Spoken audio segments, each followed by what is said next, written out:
back in action. It's AEZ in the house. The Canadian sensations. We got Justin. After all that's gone on this week, I just want to say one thing. Joya. Can I get a Joya? Joya. Joya. All right, before we even go forward, we went to the Impact show, boys, and Joe Hendry and Yuya came up with a tag team, and they did a boy band entrance. It was one of the most brilliant things. I'll send it in the chat later. Let's keep going on the Tank. What's going on? Chilling, guys. Chilling. How are you guys? Living. Matt, what's going on? Not too much, guys. Good to be back. Lots to talk about today. Oh, you're telling me. I got a list and a half, and then we go down. Oorah, the wrestling guy. Zach. Yeah, it's been a crazy week. Just of all wrestling involved, all wrestling, not just AEW, and just what's been going on outside of the ring within the wrestling business with those couple of those losses that we had this week. Yeah, and that's where we should open. We lost a couple brothers, and it was kind of crazy that it was two guys from two different generations. So it was like the wrestling community, old and young, got punched in the jaw. We lost the Funker. I'm drinking to him. Well, a lot of it kind of represents for a lot of us, depending on how your age group guys. But Terry Funk was right smack dab when I started into WWF when I was 10, right? So I remember him starting as a kid, and then as I got older, loved the storytelling of a Bray Wyatt, and I really dug that. So it was two different parts of my wrestling journey. So I appreciated both of their times. I prefer. I mean, I was really sorry to hear about Bray, and because I was really looking forward to him coming back. Because I just feel he's never had that real complete story. Things like they're going to take off. Like you guys remember at WrestleMania when Alexa Bliss kind of turned on him and did it, and then banished him, and that was it. And I'm like, that's it. That's the Fiend. So it kind of felt like things were incomplete. I think he was almost coming back on track, got derailed. So I was really, really sorry to see that he passed, because he's such a great mind. Yeah, with Bray, that one kicked pretty hard. I think he's too current to lose someone like that. It was different than Brody, but it was the same as Brody. It's like it was our timeline. Yeah. It just sucks losing the guys, especially when it's not one of. No, I won't even say that, because the older generation still has value and their ages are coming, and it just makes me scared to see what's coming. I mean, we got Flair and Hogan running through podcasts like mad, and I'm listening to every one of them. I don't care. Rogan, Theo Vaughn, they're so entertaining, and it just hurts because one of these days we're going to open it up and one of the big ones goes.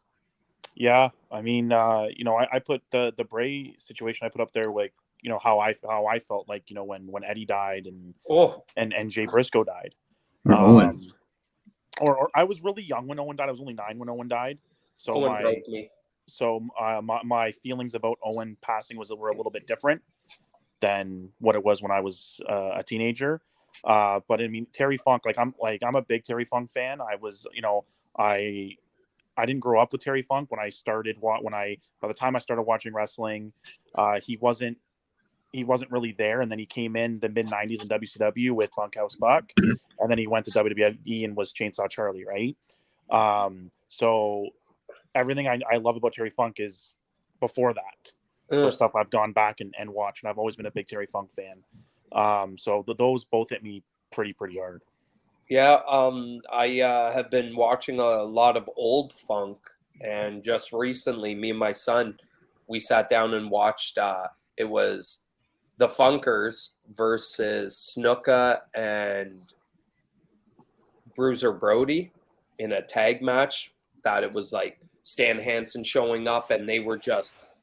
It was a different feel, And I suggest anyone that really wants to see some funk back in the day, go check out the old stuff, because as soon as you hit YouTube, you're going to see it. I mean, we've seen a lot of Bray. I'm going to get my kid to watch a lot of his because he hasn't seen a lot of his earlier stuff. That NXT stuff was golden. But sucks to start the show off on the soft note. Yeah. But we do want to talk some wrestling. You were saying how much has happened this weekend. We got Impact with Emergence. We got NWA, Urai. How was that? To be honest, I haven't watched it yet. I just haven't had anything wild happen. time. I believe title change. There was a few title changes. EC3 won the NWA World Title, so Tyrus is now retired. And they did it in a bull rope match. Kerry Morton lost the junior heavyweight title to Colby Carino. Oh. And Camille finally lost the women's world title to Kenzie Page after she had it for a few years. Yeah. And then on a more lighter note and a more, I believe, comedic note, because I don't know why, La Rebellion lost the tag titles to Blunt Force Trauma. And if you don't know who Blunt Force Trauma are, it's Think of Doom, managed by Damian Sandow. Under the masks are Marche Rocket, if you remember from his TNA run, and Rodney Mack, who I recently called the WWE legend as a joke. So I feel, that happened on night 1, and then on night 2, they also beat Knox and Murdoch, who I think should have won the belt in my opinion, but I'm not the booker. So there's a changing of the guard over in NWA. Well, I mean, I don't know how they're, I mean, La Rebellion, they did lose the belts before to Davey Boy and Doug Williams, and then Davey Boy didn't come back. So I don't, and then they put the belts back on La Rebellion. So I don't know where they're going. I think they're going to give Kerry Morton a little bit of a push. Which I like. You need a young guy in there. They don't have too many really young guys that they're focusing on. It's a lot of guys that are in their mid to late 30s, early 40s. So I think getting that belt off Kerry Morton and kind of starting to push him, I think is a great way to start. And Silas Mason also won the national title. So he had been chasing that for a bit, and I'm a big fan of Silas Mason. So I'm excited to go back and watch the show and see how everything unfolded. Yeah, Zach, just curious, what was the crowd like? Was it big? Because I know NWA has Their that feel studio of that. style. They love that, the studio. Did they? Yeah. So for their anniversary shows, they actually do them at the Chase, which is where Harley Race's promotion ran. So normally the crowds there are pretty good. I haven't watched it yet to know what the crowd was like. I just read a couple things here and there. But usually when they run the Chase, they do a decent crowd. Like 5 grand, like 5,000 people? No, I wouldn't go that big. More than they do in their studio shows, obviously. I would say probably, maybe 700 to 800. Hey, wasn't Colby Carino on his way to WWE? Yeah. So what happened there was, I think when the Endeavor stuff happened, they kind of put like a freeze on hiring, and then he never got the call, so he went back to NWA. Oh wow! To be honest, I questioned why they were signing Colby Carino to begin with. Nothing against Colby Carino, but to me, it like there's no cruiserweight division, so unless you were making him a manager, it just didn't.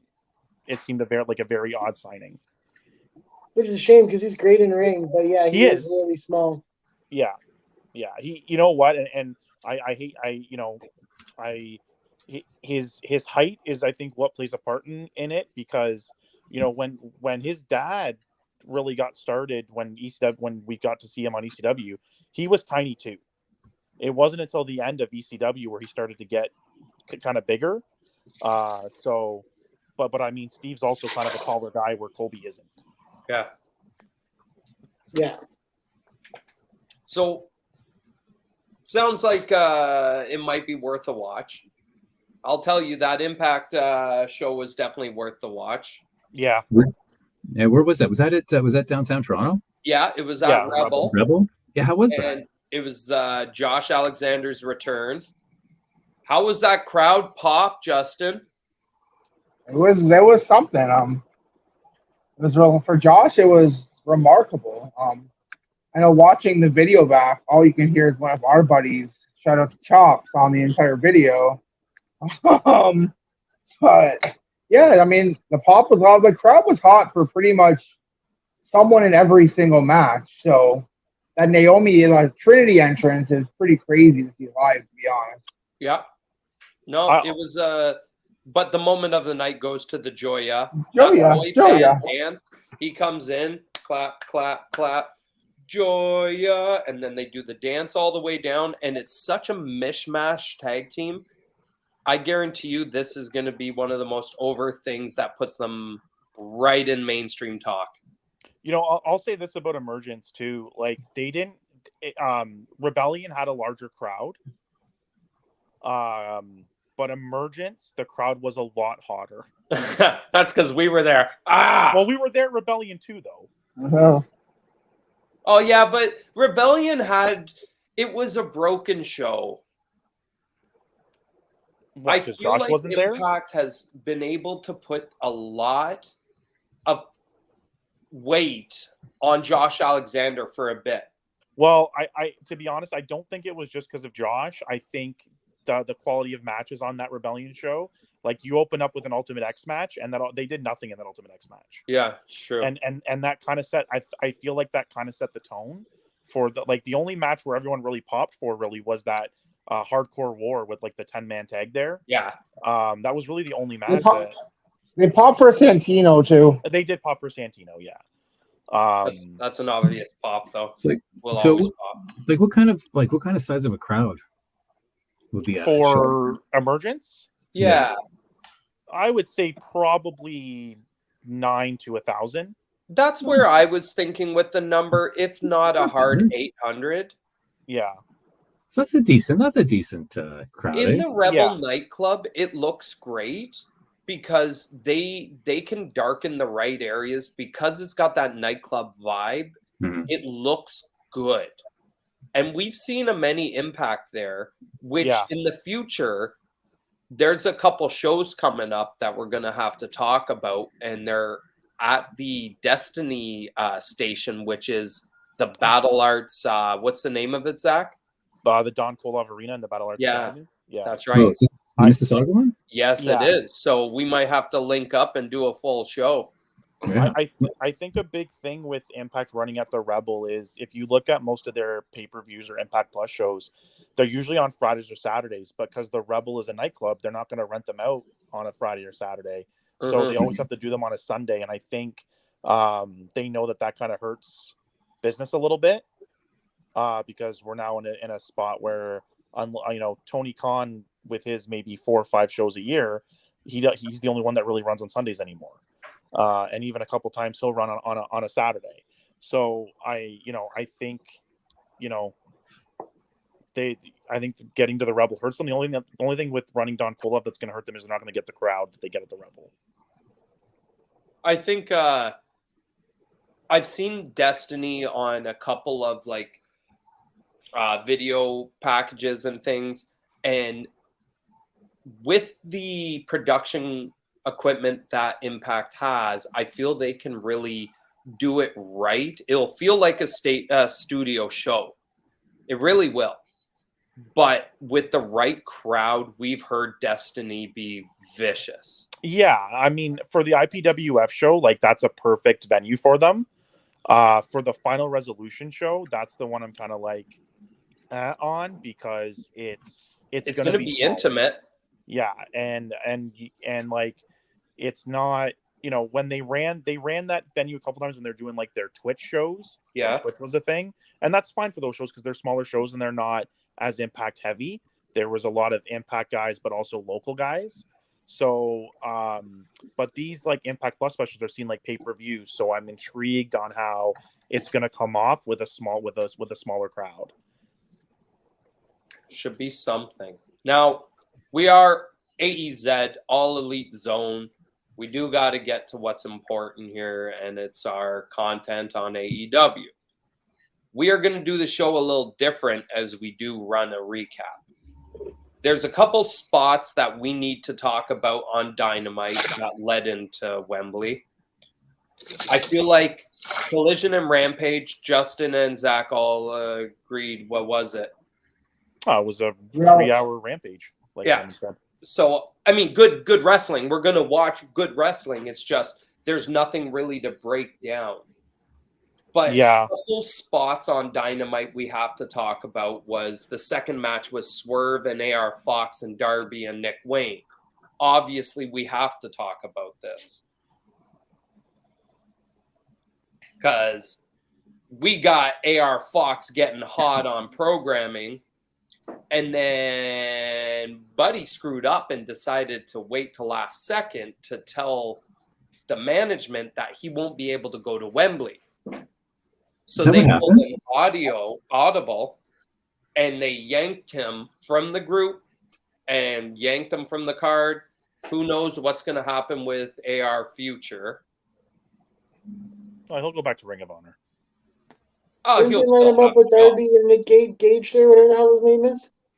What was that? Didn't they line him up with Darby and the 18-year-old? Yeah. Yeah, but that's not going to. We'll see what happens this week as a aftermath of what happened. Well, so that makes sense. Because I was like, why? Like, why are they screwing up? Like this is the second week of the storyline that I was starting to build some steam. Exactly, and you got to admit they look good as a tag, Swerve and AR. Yes. Yeah, It did. I was listening to a podcast earlier today when I was taking the pooch out for a walk, and it was Larry David, not Larry David. Anyway, some other podcaster that does. Dave Nelson. Larry David, I'll listen to that. Larry David he does CMLL or AAA down in Mexico, but he does the Canadian, the American commentary for them, and he was basically Larry Dallas. Larry David. He's close enough. Good. Anyway, they were telling a story about crossing into Canada, and they're basically talking about how our border is super tight, and AR Fox had like a litany of charges against him when he was a young man. So after hearing all of that, it's like, yeah, okay, well, that's why he was afraid to tell Tony. It's like, by the way, it's not one thing. It's like, here's my entire rap sheet. And good luck with that. So, hopefully he does stay on TV. I always liked him. Like in Lucha Underground, like I thought he was really, really good in ring. So hopefully they find a spot for him. I've never really been a huge fan of AR Fox. I think he is good in the ring, but I think that's the only thing he has going for him. I don't when AEW signed him, to be honest, unless he was going to be like a trainer, because I mean he has guys he's trained that have made it. So I mean I'm not going to take him away. I'm not going to take away what he can do as a trainer. But when they signed him as a talent, I was like, why? Well, I mean the answer to that is easy. He's made a lot of friends and he deserves one last shot, and the boys are going to call for the boys. As AEW does, it seems to have a trend of bringing in everybody's friends when they sign somebody, right? For the most part. Also, isn't it on Tony to do a background check on some of these guys, though? Yep. Now, the theme behind this that I really liked is there was a piece of information we didn't know about, okay? Normally, it just gets swept under the carpet and they push past it and act like nothing happened. But they made it story. This happened again with Phoenix, who we knew already wasn't going to be able to go. And then they murder him and send him in an ambulance and make it a segment. So they kill him off, even though we really know, wink, wink, nudge, nudge, dirt sheets. This is something I really liked about this Dynamite issue. See, comic book nerd. This episode is that they really tied up all of the knots before they headed into Wembley, so there wasn't a missing lapse in story. Am I wrong? I mean, no. I think, for advertising purposes, Yeah, I think they need to do that for sure. Instead of just having it like, oh, wait, no explanation. Yeah, so it makes sense because a lot of there's a huge amount of fans that don't read past the show, right? They don't care to get into the behind the scenes, like kind of like what you guys were talking about. Like, so a lot of people they just go like, oh yeah, he was hurt, or it's part of the storyline. They don't even think about it, right? They don't think like, oh, maybe he couldn't go there because there's charges laid against him or whatever. So yeah, I think they do a good job of doing that for sure. Yep, they are. I thought they did as well. So, Even when they had to do it with Jeff Hardy too, when they came to Canada for that Yes. month and a half. yes. Now, we did see Jeff Hardy on the show as Ozzy Open walked right through. Ozzy, oi, oi, oi. But the last piece that I need to discuss from this episode is the Ayatollah of rock and rolla and the Billy Goat. Tank, I see you nodding. How did you feel about Will Ospreay's promo? Oh my God, I don't think that guy can do like anything wrong right now. He's got like the right amount of aggression, plus like sincerity and Passion? like the ability Yeah. to relate to, like what he's talking about his stepson and all of like that kind of Spirit? shit. It's like he speaks to like so many different levels of fan when he's delivering the promo. Oh, he makes it look like that's the way he really is. He Yep. just seems like he is just a cocky dick. Like, and that's him. And that's if that's not him, wow. No. Before we move on, can I ask a question to you guys about Will? Yes. What separated him from Ricochet? Because at a point in time, I think a lot of people, or at least I know I did. Yeah. No, Saw I them. can answer that right away. Personality. No, the thing that separated him was a broken friggin' neck. Yep. So when I talked, because I met him on the cruise, got a little day drunk, and I asked him about this because I noticed an absolute change in everything he did in the ring after the neck. He says, well, I had to get fatter, so I had to get bigger, and then I had to change everything and just steal little bits from the past. I can't do what I used to do, so I'm not going to do that. I've got to do something different. But then you look at the matches he had right away after with Sonata in the G1, with Okada, with everybody he went in after that broken neck. There's a whole new library that make him the best in the world, the greatest of all time. Like, he can carry that moniker from a Japanese level until he conquers America. We can't crown him, but I accept him. I think Will changing everything kind of goes to show that there's a spot for the flippy stuff that's not your main event. And Will, I believe, wanted to be the main event. Ricochet, while his style has toned down because in WWE now and he works more than he did probably on the indies, he hasn't changed. No. Nothing about him has changed. He's still Ricochet. Mm-hmm. He still does flips. Now, that is part of his gimmick, but he can't cut a promo. No. Will can cut a promo. Yeah. Sasha, you're just almost answered my next question: is can Ricochet follow the game plan laid out by Will? No. No, okay. Not a chance. The only reason I say that is Will went to WWE and restarted. So he had to go from the bottom on dark shows in St. Catharines. Who? Ricochet. Yeah. And he had to rebuild everything to be a WWE product. I was going to say, Well, I he think was being doing in that. WWE is a part of it for sure. So while he was doing that, Will was putting on clinics. And if he wasn't main eventing in Japan, he was main eventing in Rev Pro and Progress. And then you get those higher people. Ricochet's not fighting the top dogs.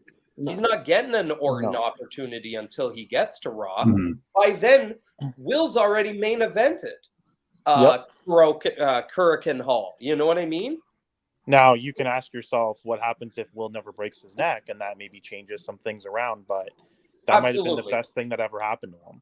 It's dark. It's twisted to say, but absolutely. And the thing about him is we've been watching him for a long friggin' time. Yep. Like, I mean, Progress was weird when it started. and he came back as such a beast against Jimmy Havoc, and I could not stop watching him. And then watching his elevation, and then getting a hang on the cruise, and then seeing him come over here. That was part of my problem, is I was like, I don't think he can put forward what people need. He will be great in ring, but he won't be able to represent on the mic. But then when he had his match against Kenny at Wrestle Kingdom, the press conference after the match, he lost it. He was crying his eyes out about what he had to do in Japan to keep the lights on, because Kenny was over here living the good life. He was over there dying as a paper champion in front of no crowd. So then I'm like, oh my God, there it is.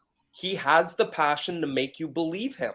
But then he comes in and he's entertaining. Like every single one of us can appreciate what he said on the mic to Chris Jericho. Whether we have a youngster that we're trying to figure things out for putting them through college, whether you have your entire family you finally got to make proud, and this is your opportunity. We all want that opportunity to do everything in one night, you know? So he made it that it was realistic for ourselves to look at him. He has that same, for me, how you know how Brock Lesnar is, when you're almost like, did he really mean it? Because he's just mean, and you almost really believe what he's doing. He's just actually really doing it. And I feel the same that Will Ospreay has that. You know, he smacks the mic out of Jericho's hand. Like he looks like he is like you believe him. Like he's pissed that he's got that rage and that he's angry. And he sells it. You know, it's not put on. You're almost like, wow, is this real? And that's, to me, it's the same how Brock Lesnar has, where you have to guess and like you wonder, like, is this crossing over the line, or is this totally still just their character? Now that this is good, because we have someone current who does the exact same thing that you're talking about. That's Eddie Kingston. Mm-hmm. He takes a mic and he makes it real. He makes it real for you. Tank understands. Like Matt understands when he's on the mic. He's not making a character try to get over. He's talking everything he knows. This is really what Will did this night. Mm-hmm. Yeah. That makes me very excited. He also mentions that he has his contract coming up in the future. What was it, 6 months, Urai? Yeah. Yeah, I mean, I don't think anyone should be shocked, considering that all New Japan contracts come up in January, February. Yeah. So every year. Yeah, every year. So really? I mean, the gasp from the audience, I'm like, this isn't really news. Now, I'm going to come back on you, Urai, because I think you have a lot of thought in this. As I was starting everything up, I got a post that made me actually read. Normally, I shoot past the posts on the wrestling because I get angry at Toxic. But this one broke it down how many people that they were pushing to the top as soon as January came went running west. And you get Juice, you get Jay, you get Coda, and prior to that, you got the exodus of the Bullet Club. Then you go to the now Ospreay. Now, what does New Japan do to defend this? Because Tony made these deals with New Japan and highlights their shows and treats these guys like royalty. No friggin' wonder they want to come. You know, it would be a great match in Japan would be, I'll bring him up again, Pac and Ospreay in Japan. Yeah, our podcast's over. I need to take a couple moments away from this because I don't want to think about that match with, oh my God, I need a backpack to cover. I'm sorry, what was your question, Dusty? Close the forbidden door. How do you feel? Where does New Japan go and what should they be doing? Like, well, I mean, shouldn't they have something? And I think Matt might have been onto something there, is a trade of talent for a period. Well, didn't AD Kingston was just over there for how long? For a G1. Right? And who's the big guy? He's always over there. Oh, Lance Archer. Lance Archer lives there basically. He seems to come over here just once in a while now. I mean, I think New Japan needs to start going back and building their own talent. And isn't that what they're doing with, like, we see what's the sideshow over here?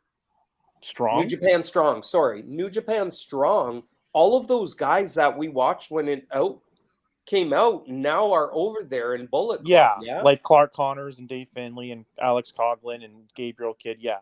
But even then, half those guys are still AEW guys that go over there too. Some of them are, yeah. So to answer Dusty's question, the answer is close the forbidden door. It's shit to say, but what else are you gonna do? But I like this, because if the forbidden door stays open and you got somebody over here and you start sending, now, I mean, New Japan has been really good at reproducing, because, I mean, we see this Shooter's looking hot. We know Justin loves his Shooter. Oh, I love Shooter. Yeah, I do love Shooter. I love Shooter. You were going to say Shota. Well, we got Yuya over in Impact. I mean, he's going to pop back after Excursion. Yeah. Well, I think they got to go back. I mean, to be fair, like, I shouldn't say build their own talent, because Will is kind of their talent. He's not an AEW guy. No. He is a New Japan guy. He is a New Japan guy. The problem I think is that when you are using people that don't live in Japan, they don't want to do that travel after a while. Like, AJ never lived in Japan, right? He has a family. He never lived there. Gallows and Anderson, I don't think ever lived in Japan. No. Not even Anderson? Pardon? Not even Carl Anderson? I thought in he the would have early been days, sure. yes. Yeah, Anderson in his early days, yes. But when he got older, he moved back to America. When he got paid, he came back. So I mean, like, I think the travel is what hurts those guys, in the long run, and them not wanting to stay for the long haul. And then you ask yourself, and you look at guys like Shinsuke and guys like Finn, who were New Japan guys, who then are there for so long. And I mean, people kind of crap on the way that Shinsuke is used in WWE. But I'll say this, Shinsuke, there was a time where New Japan was main eventing every show with Okada and Tanahashi, and the most over guy was Shinsuke. And let's say it again. He said Okada. Yeah. Watch your back, and the most over guy in the company was Shinsuke, who plateaued as being the intercontinental champion in New Japan. And this actually happened more than once, because that also happened during Naito's hottest point. Yes. So it's a situation too where I think not only does New Japan have to build their own guys, they have to put new guys in certain spots that they're not doing. Tanahashi, I like Tanahashi, don't get me wrong, but I mean, he can't move.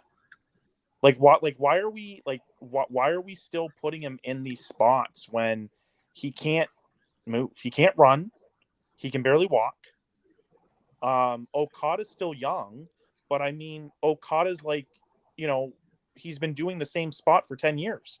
It's almost like when Cena, when we started getting sick of Cena. He was in the same spot for 10. Can we get someone else in there? And I mean, they take Okada out of there for a bit, but then he's always back in there, and it's like, let's get someone else in there. Who's the current champ, though? Sonata. Who did we see at Impact? Sonata. But isn't that bringing up your own guy? But is Sonata? Oh, yes, I agree. But is Sonata as over as Okada? No. No, he isn't, and that's a sin. I don't understand why he's not. I don't think he has the personality, to be honest. Yeah, but yeah, they have a respect over there, and their crowd looks at what they've done. I agree. And his G1 matches were always bangers for 5 fucking years. He deserves this belt, and he deserves to be over, and that's why we put him over when he showed up in Toronto. Damn it! I don't think he's over in Japan though. I don't think he's that popular He's not. in Japan. It's over here when he comes over here, he's a superstar because most people who see him in over here have never seen him before. Correct. But he was on So- Impact. He did Excursion here, didn't he? They He both did. Yes, they both Yeah. did. And Zach, what do you think of Okada on Excursion? They didn't use him. Okada on Excursion. That I'll was be my honest with comment. you. Was me laughing out loud. I'll be honest with you. When we started getting New Japan, like in 2013, when they started doing pay-per-views on Ustream and we could all watch it, I remember reading about Okada and he was the champ, and I went, wait, the guy from TNA. And when I saw him, he looked so different. He looked like a superstar. And and they did a really good job there, but it was like the perception of they were breaking out into a different market because they were trying to get North Americans to watch their product, and the title's on this guy who, wow, if you watch TNA, you know him, did nothing. But that's part of the beauty of Excursion. Obviously, you're trying to learn how to get over, but you're holding your gimmick. Like, everybody held their gimmick till they got back. Rainmaker held his gimmick. Jay Yeah, White was just a dude in friggin' tights when he was in ROH. He was awesome, but he wasn't Switchblade. So when he re-debuted as Switchblade. Right. And I think, forgive me if I'm wrong about this one, but wasn't what's a Time Bomb there? Oh yeah, Oh, yeah. Remu- He yeah, was he was with not Time SCU. Yeah, Yeah, he was Kamatachi. yeah. Yeah, And and I he love just held his Fernando. gimmick, and then when he re-debuted, he was like, "Bang! Here I am, my full glory, eating Right. suckers." Oh, It was he's so awesome. good. I I love agree him. with that. Yeah, I can 100% agree with But that. I mean, even Kaido went with CWF. There's a shout out, Frank. Frank's not listening to this. Well, he will be if we tell him we shouted him out. So Kaido's killing it, but he didn't get exposed until this Okada shoot attack, which was hella fun. Now he's on the map. I mean, is he like? Here's my thing though. We look at it that way because we only watch New Japan, right? So like, I'd have to ask someone who watches Noah how they look at Kato Kanemura and that kind of thing, because I mean, they did the shoot attack. It happened. They did a match, but I mean, he hasn't been back since, right? He's still No, doing he the was Noah on thing. He was in their G1. He Yeah. was in their G1, I think. Right. Yeah, he was. But I mean, is he going to be doing anything else besides that? I think this is a startup. Well, I mean, let's keep talking. I mean, in the future, we might see. We're not in New Japan time. We gotta wait for Christmas time to really get talking about what happens. Right. I'll be bringing up the Naito versus Sonata for sure. I can't wait for that shit. But we head over to the biggest paid gate pay-per-view wrestling.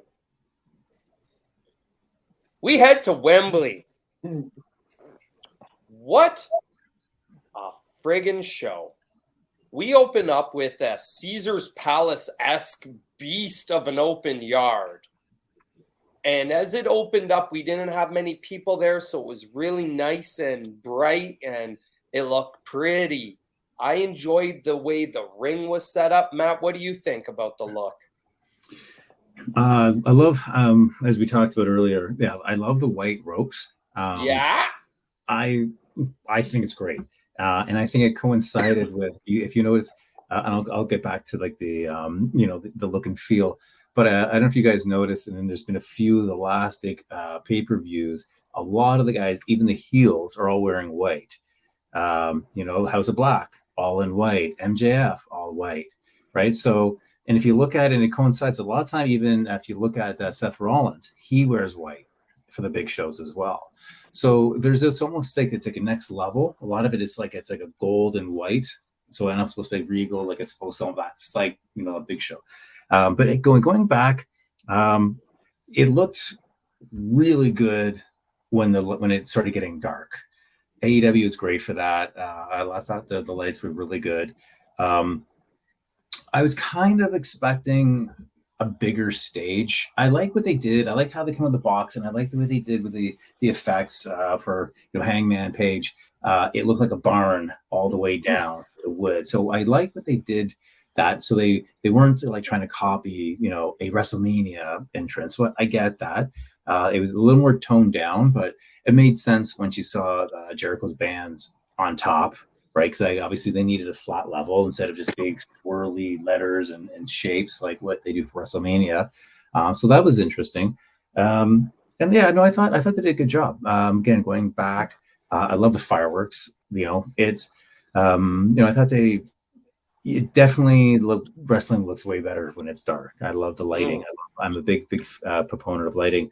And just before what I read today was, everyone's obviously always critical in the comparisons, but Eric Bischoff had mentioned, he put out a quote, I guess, on his Twitter or X, that he felt this event really felt like an indie show on steroids. As opposed to he compared it like when you're watching a WrestleMania, you're watching a WrestleMania. You're watching a WrestleMania from the moment it starts, the first match, to the way it ends.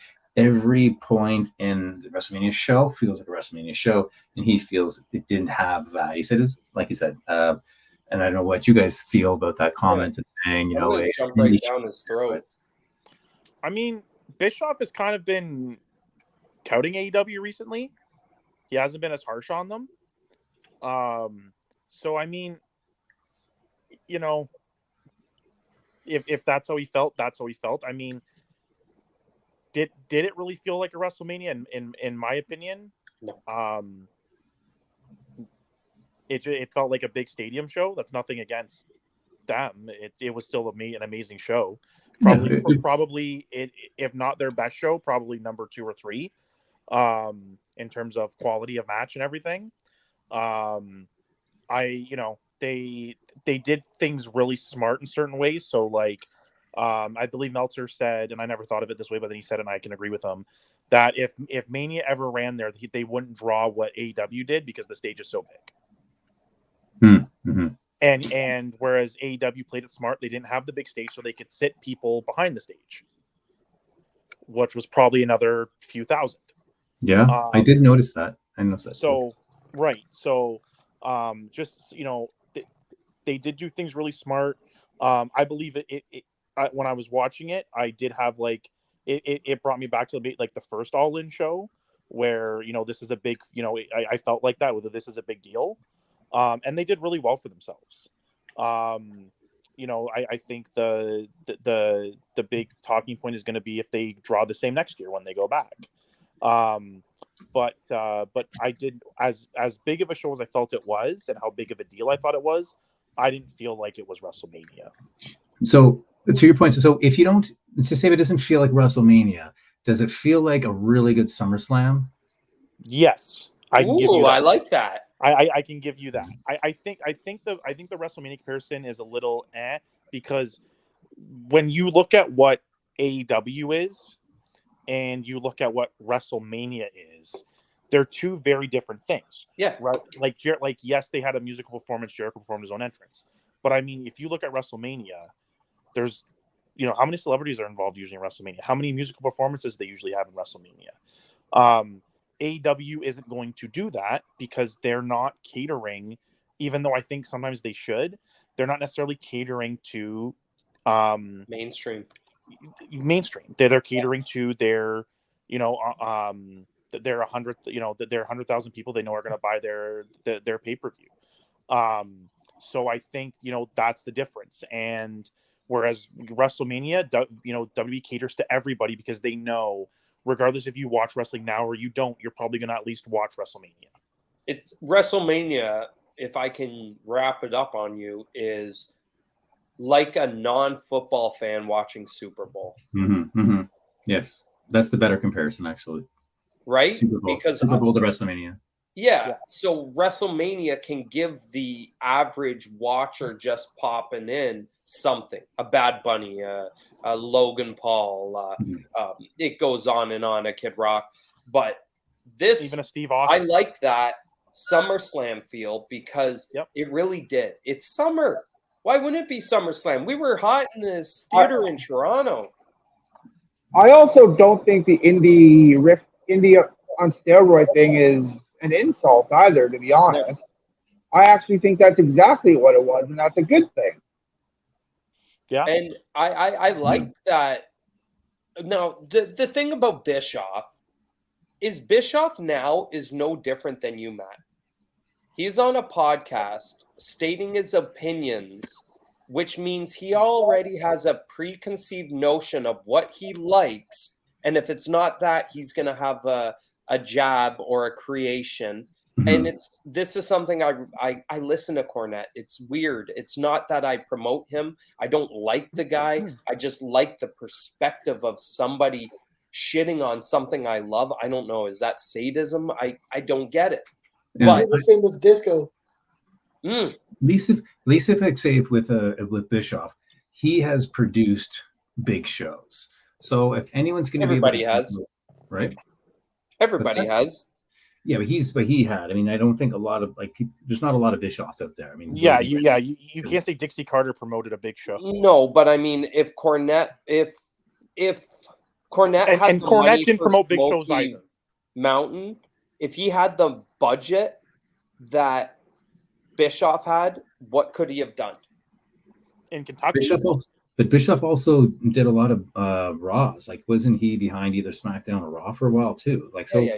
He's done. He's got. So at least if he's going to make comments, I know he can be critical. People are going to say whatever if they want to just slam things, but he's not only talking about the actual quality of the matches, but what is the production, right? So he's been there. He understands the behind the scenes, been directly involved, creative. So I do put some weight when someone has that kind of experience. That's fair. Into their opinion a little bit more, right? Not that their opinion is the be all end all, but at least they have the experience. But I did really quickly that day when we were watching it, I did message on the board and I said, hey, does this feel like WrestleMania to anybody else? Because it did to me. I'm sorry. I know everyone's going to disagree, but to me it did. I don't know if it was just being in the outdoor stadium or it felt like it was the white ropes, bud. It was definitely the white ropes. That helped for sure. But so obviously not everyone's going to have the same opinion all the time, but definitely the guys that have already been there and done it, like Bischoff, take with some weight, but it doesn't necessarily mean everything they say is 100% accurate either. It's funny how India is not a bad word anymore. It shouldn't be. So what Justin was saying, like, yeah, you know what? It is what it is. These guys came from that. There's nothing wrong with that style. It's a style. It's a culture. It's a way. It's a different type of wrestling. Different philosophy, and it works, right? So it's not a bad thing, right? So it's not a bad word anymore, right? Just the way the quality has changed, or meant. So people aren't taking it as an insult to an event anymore. No reason to take it as an insult. It's what it is. Yep. Now, all of the ambiance and opticals look good, and then we started off with something that made the optics open their eyes. Tag title match, Ring of Honor, Tank, light it up. MJF, Adam Cole, Aussie Open. Who didn't love it? Like, again, I don't think they can do anything wrong. I really don't. Like we're talking about, they do the stupidest moves and they get over. Like, how big was that pop for the kangaroo kick? Then followed by the double clothesline. I was very surprised that there was nothing that directly related to the main event more. Somebody being hurt during the first one and playing off the injury. I guess Cole would have been playing face, or is it MJF playing face? But it was just kind of straightforward. When it ended and they won, it was like, oh shit, nothing really happened to set up for later on. And I guess that was cool in its own way, but yeah, man, I have nothing. Again, I feel like such a mark sometimes when I talk about this stuff because I find it hard to be critical at times because I'm so in with those guys. Like, What can they do wrong? I don't know, but I they've done guarantee nothing wrong for me yet. I guarantee you, Tony Khan sat in a hotel room about a month and a half ago and realized what he has. I don't think that this was the game plan, because No, I agree. it felt like it was with a direction, and now we can't take them apart at all. Now they're going to put more eyes on ROH I mean- because they're going to continue that storyline on a different show and bring more attention there. I'm going to start Eventually- watching ROH. Eventually it's going to happen, and then the split will happen eventually. My only criticism of that is I get why they're the champs, and I'm not saying that they shouldn't be the champs, but like they're never going to be on Ring of Honor. Well, never. You can never say never in wrestling. I mean, I'm sure that right? they'll do a pay-per-view. Okay. I'm sure that they'll be on a pay-per-view, but like they're never going to be on an Honor Club. And with that, do you think that this angle has made the titles more prop-based than legitimacy to the titles? I think an argument could be made for both. Yeah. Because yes, they are props in a storyline where a split's eventually going to happen, but Adam Cole's an ROH original. He never held that title. He's a main event guy, and so is MJF. So it's like when I said to you guys, we're Taker and Austin a real tag team. Like they bring. Do you say they're a real tag team now? They have titles. No. You son of a bitch! They do bring. I'll say they're more of a tag team than Taker and Austin. Okay. They do bring legitimacy to the belts because of their stature as stars, but they are definitely props. I think my biggest thing with these ROH titles is at some point Tony needs to stop putting them on guys he's going to use on Dynamite and Collision, because those guys aren't always going to be on Honor Club.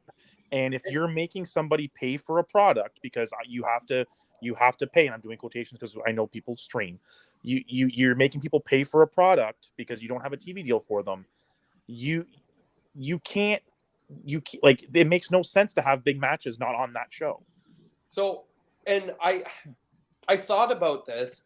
What if you took any title that already exists? So removing the world, removing the tags, and removing the trios. You can keep the pure because it is what it is. Mm-hmm. You can keep the television because there's no AEW television champion. Yeah, there is the TNT champion. Yeah, but it's not titled that, right? It's the television title, but yes. Okay, but well, I was going to say, if like when you guys are saying, "Oh, there's no way they're going to go on or defend or show up on these shows," if you think about if you're going to work with Tony Khan and Tony's going to put you over and put you in the best storylines going and put you in the main event at Webley, you don't think you're not going to do him a favor by going on his Ring of Honor show to help promote? No. I mean, they're definitely going to do a pay-per-view, but I mean, if you look at the Ring of Honor product, how many times were the Lucha Bros on that show when they were champs? How many times has Claudio been on that show? Jack Joe's was on that show more. Joe's on the show pretty regularly. Athena's on the show every week, I'm pretty sure, in some capacity. And Shibata's here and there as pure champion. But the trios champs are on. But the world champion and the tag team champions, since that show's been rebooted, have rarely been on there. And they do title matches on Dynamite and Rampage. And it's like, if you're gonna make me pay $10 a month for a television show, why are you not having those matches on that television show? Agreed. Yeah, and Uri, with that, can you send me the login again? Yeah. So we're gonna go over to an amazing segment, but this is gonna split us because we have two segments next. We start with Justin, Hook, and Jack Perry for the FTW. I know you're distracted by the Jays right now. They just lost anyway, so I'm in a bad mood. And the Blue Jays have lost. They lost? Yep. Well, yeah, I mean, All right, Hook hold and on. Jack Perry Hold on was one a sec, great one match. sec. 1 second. I see we have a joining invasion. Me and Tank took over, and now we have one of the boys. Adam, what's going on, dog? Hello, Dusty. How are you, buddy? It's good to see you again. Thank you guys for letting me invade you guys this time. And by the way, this isn't stupid, but what you guys talked about last Saturday, stupid. Uh, yeah, it's great to be here. I figured, brother from the U.S. invading the Canadian brothers up north. You guys are killing it right now and everything like that. And I love that you guys are talking about All In. This is the segment I wanted to get in on and just talk about because I loved the pay-per-view. Would you be the reverse Bret Hart in this scenario? Yes, I would be, but I'm not going to signal WCW. I'll just do AEZ. No. We're in Canada, bud. It's a Z.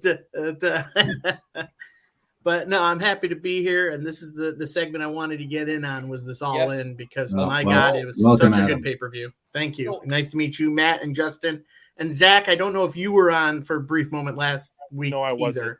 Okay, because Who Dusty rides was a you, great Tank. wrestling mind? Dusty, it was you, Tank, and someone else. I think it was just me and Tank. You and Tank. Okay. Tag team. He'll be back. Okay. But I'm sorry to interrupt, Justin. But Justin, welcome.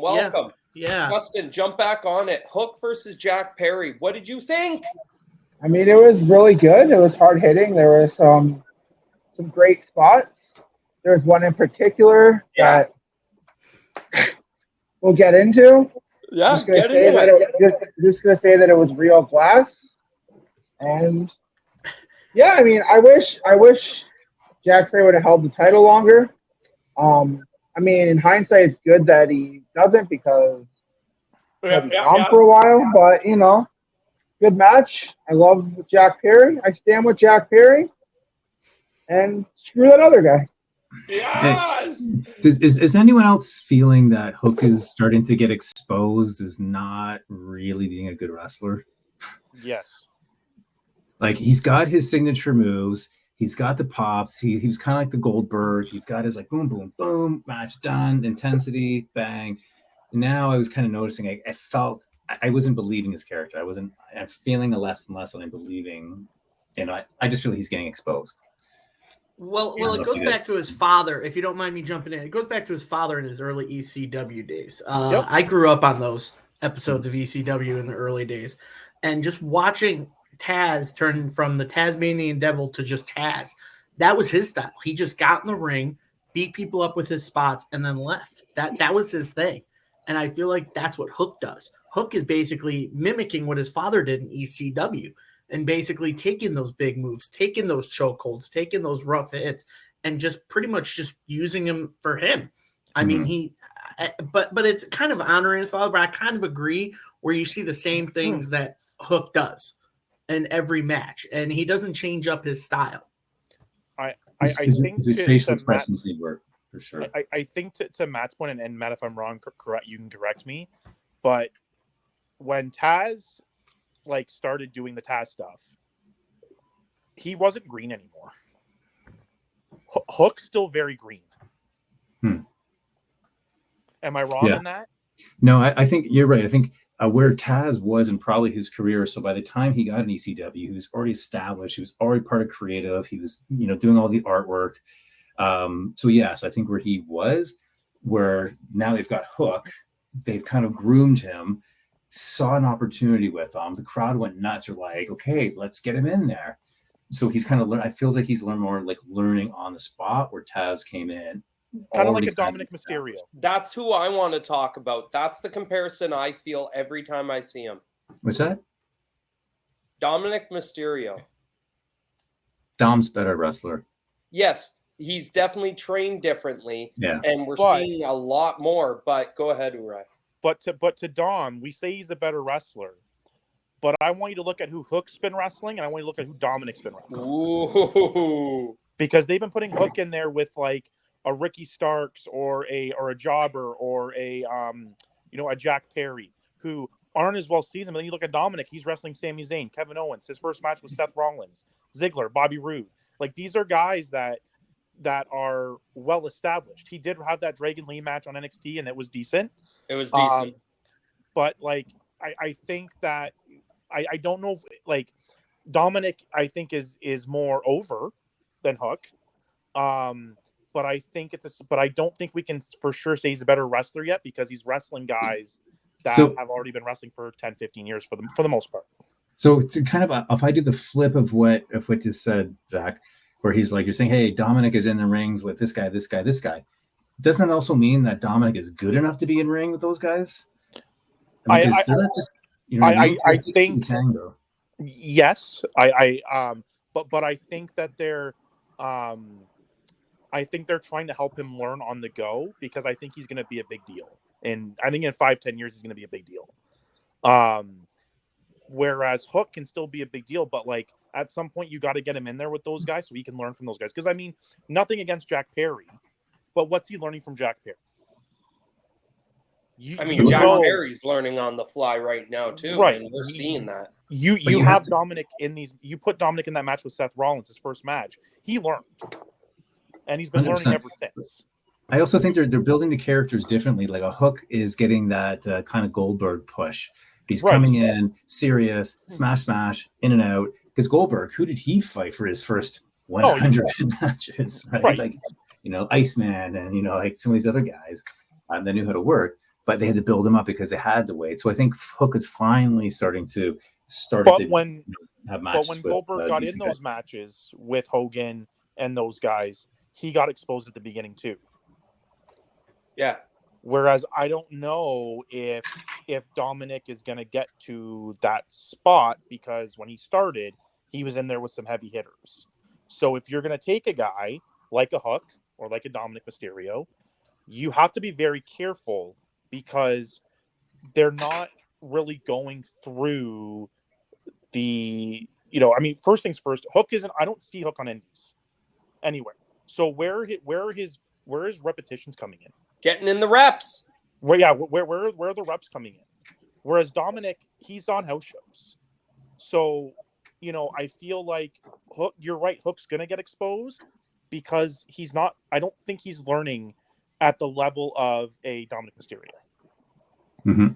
And that's not a Hook problem. It's not Hook's fault. It's a AEW problem. And I don't think it's a problem. I got to be honest. I love Hook. My kids love Hook. Hook comes out, does his hooky things.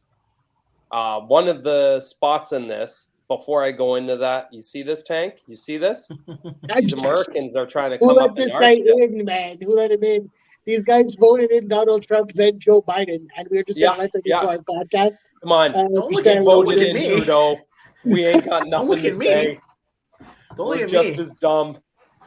Don't look at me. I have no relations to any party. I'm a free thinker. That's what I am. Do you know who's not a free thinker? The man in the next segment. Talk to me, Justin. So we go to the actual show. Hook ends up winning back the FTW. We see a Rolling Thunder on a limousine. We see a actual glass segment, in which follows with looking at the camera and saying, "It's real glass. Cry me a river. Cry, cry." Oh my God. He goes to the back and he gets into a bit of a skirmish with, who guessed it, Pepsi Phil's back. Where are you, Connor? Who's Okada? Cancer. Too real. Of all shows for him to miss, we need Connor here. Bum. Boo. So we can't really go into too much, because there's 4 statements out that are all conflicting. But history's repeating itself, and I hope that son of a bitch had a fun train ride. Yeah, like, how's it always him? Like, whoever you point the blame at, how is he always somehow, some way involved in the nonsense?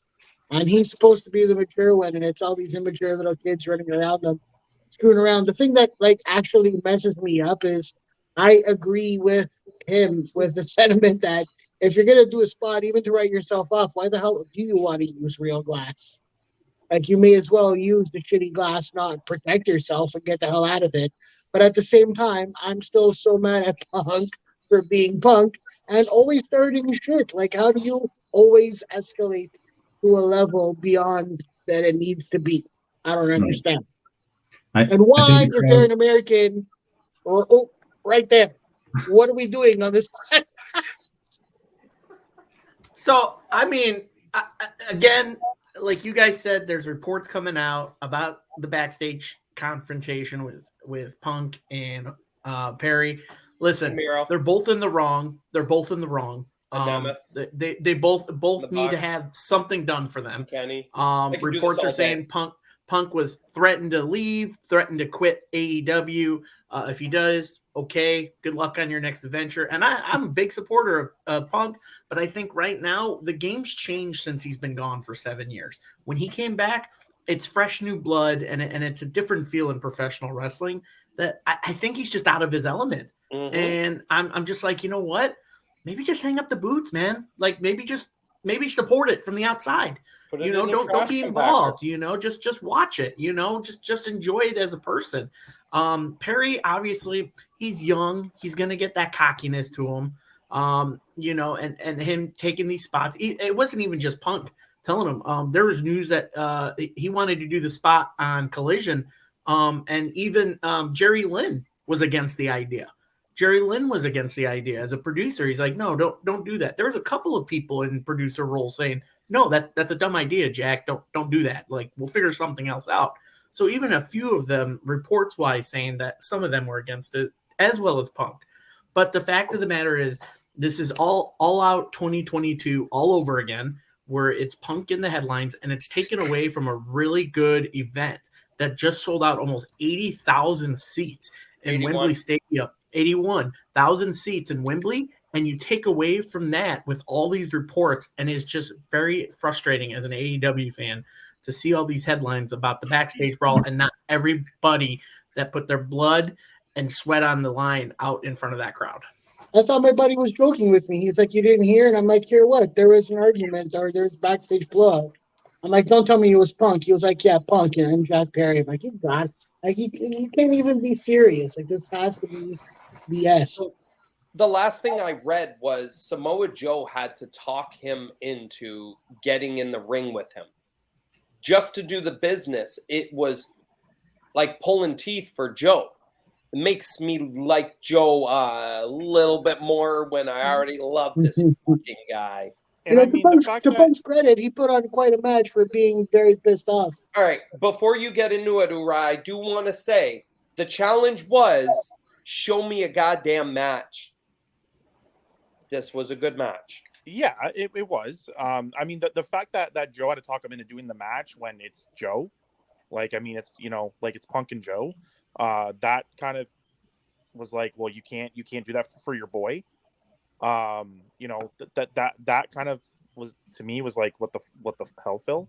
The fact that, you know, I think Phil's heart was in the right place at first when he was like, hey, I think this is a dumb idea.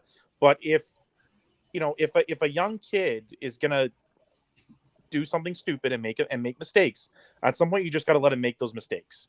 And if and you don't go up to them after and go, hey, do you have a problem with me?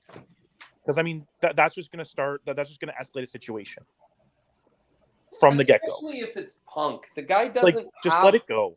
Wait in the back room right now to go and tell people how to work. I don't know if I'd go that far. I would, because I mean, work Punk, a match. Like, if Punk retired, if Punk never came back, I think he had a good legacy. You know, so I mean, I definitely think he can tell people, hey, this is a good idea and this is a bad idea, because he's been there. Okay. So I Who mean, told him not to do stupid spots in ROH that he did? Pardon? Who told him not to do spots in ROH? Well, to be fair, Punk, I mean, he might have taken some unprotected chair shots to the head, but he wasn't going through real glass. Hey, I'm telling you, the spot looked good. I'm saying, yeah, it looked fine. Yeah, it did. But I think his heart was in the right place. Punk doesn't have a good execution on when he's doing that kind of stuff, and I think it's showing, and it's causing. And if you're not a Punk guy, if you're not a Ricky Starks, you're not an FTR, you're not any of these guys normally on Collision, it's going to cause a problem. it's going to cause a problem on Saturday when we got to walk through Collision, because that's going to be heavy considering there's no real world title. Punk won the title. Decent match. I enjoyed it. I found the crowd really hitting Joe for a while, and then Punk fans would erupt, but then there was a lot more Joe at times. In the end, I think it was pretty solid. It was a good forum for Joe to be recognized across the pond. But then we follow up with a Bullet Club Gold. You got Juice Robinson. Oh, yes, rock hard. Jay White. Konosuke Takeshita defeating Hangman, Kenny, and an absolutely fit Kota Ibushi. Justin, tell me about it. It was a really good match. I like the finish. I like that Kenny took the fall against Takeshita. I mean, it was a good match. I think it was one of the weaker matches on the show, but that's just because everything else was fire. But yeah, I mean, it was a good match. I think it actually set up something for next week, which was lacking. There's no build for the Chicago show, so they actually took one match here and actually used it to build storyline for a future show, which was needed in some sense. Absolutely. We followed that match with a banger. I mentioned before how I feel the Bucks have, in their right, they do deserve to call it in. I didn't feel they called this one in. FTR looked great. Bucks looked great. Matt, how did you feel? I thought it was a really good match. I thought they built it up well with the promos, which felt real, almost like, I'm sure some of the comments were real, but no, it was good. The back and forth, I thought they played really well with the crowd. I thought their styles worked really well together. I think the four of them definitely work really well. So I'm glad we had this match, and I thought for sure the Bucks were going to go over. So I was a little surprised, and I loved how they used each other's moves on each other. I love that, and I think the crowd loves that, especially when they try and beat you with your own move. That's the best. So I thought they did really well with it. FTR, they're just. Is there any match that they could look bad in? Like, even on their worst day, they'll always bring a quality match. Even if I'm like, oh, I don't want to watch them again, I have to watch them again.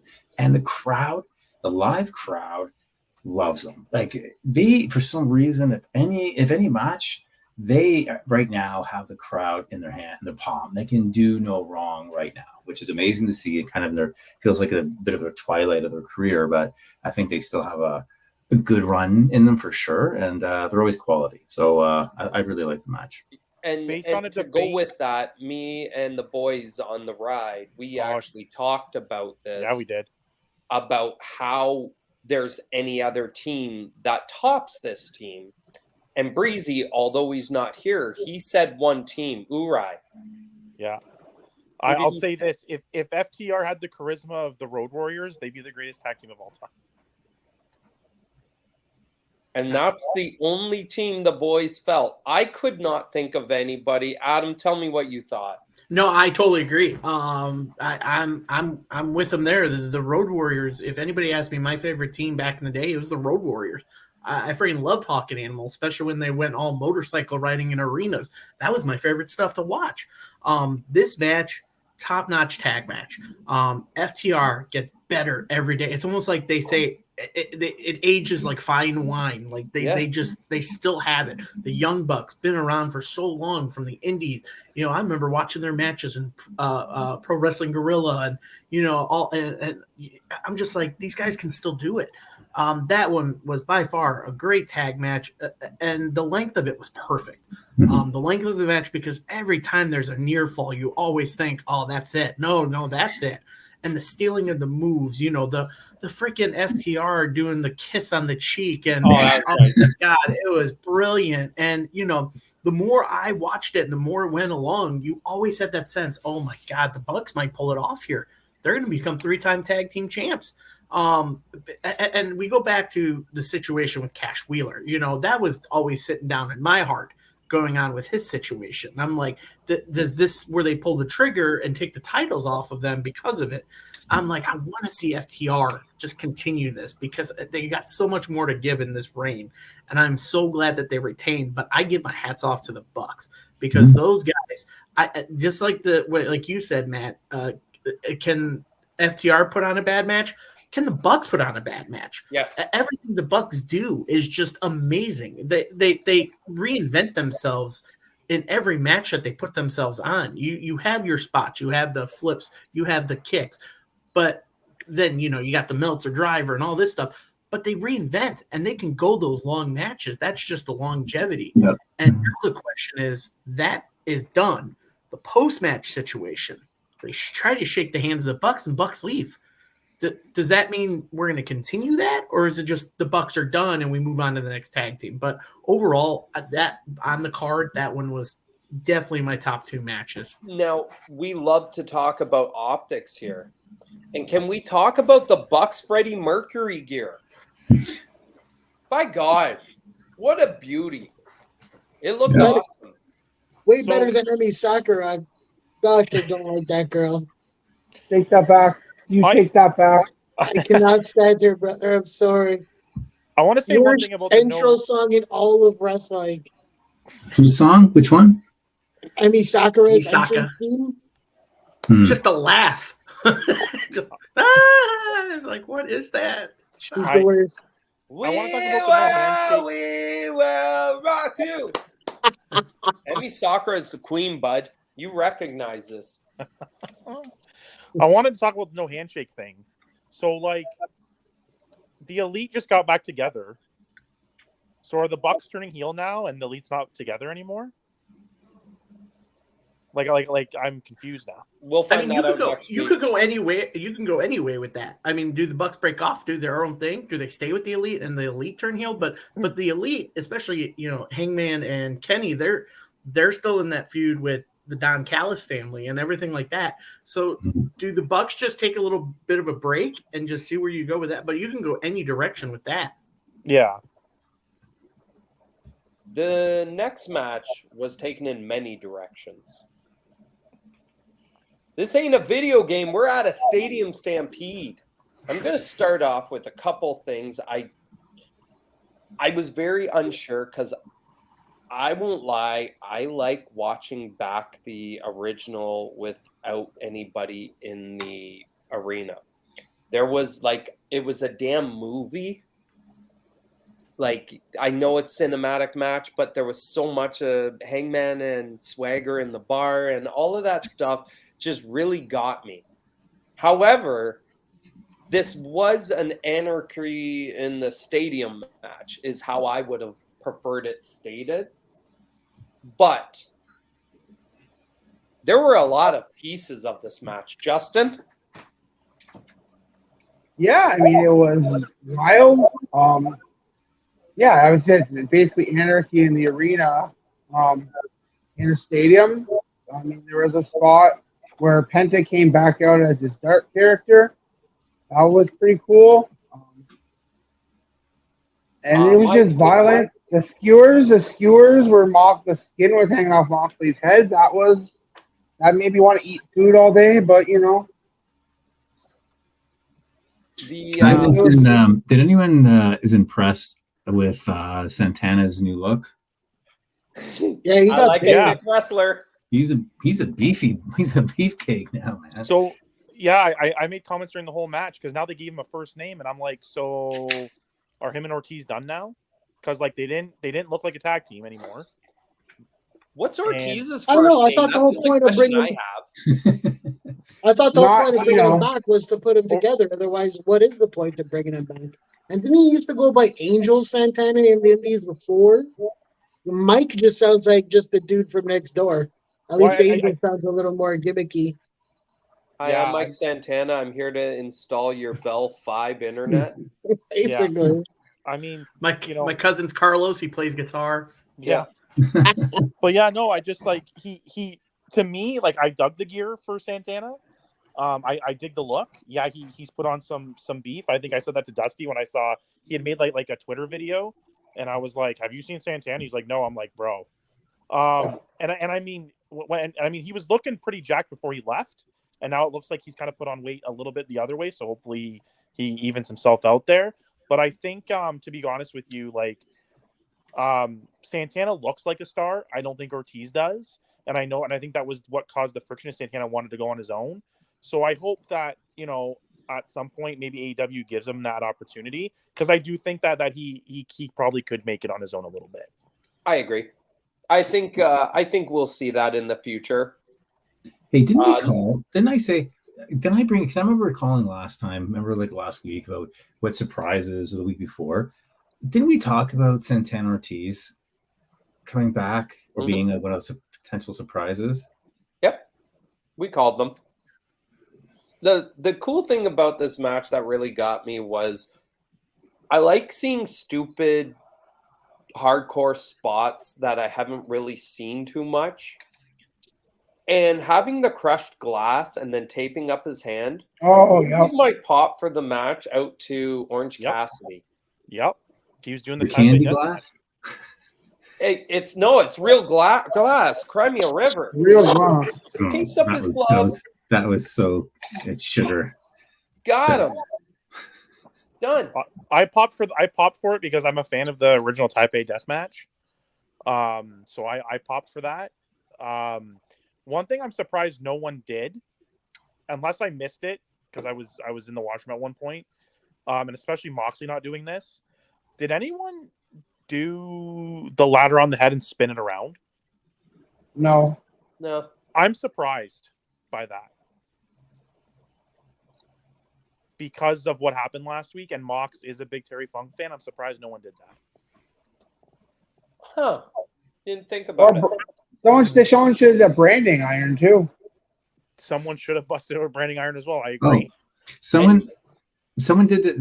Someone did it on Raw, I think, last night. They picked up one of the guys and it was doing the flip and doing the hits and was using the guy to do it almost like the ladder spot you're talking about. But the ladder spot was a Terry Funk spot, right? Yeah. That's and Punk did the spinning toe hold. Yeah, he did do the spinning toe hold. He did.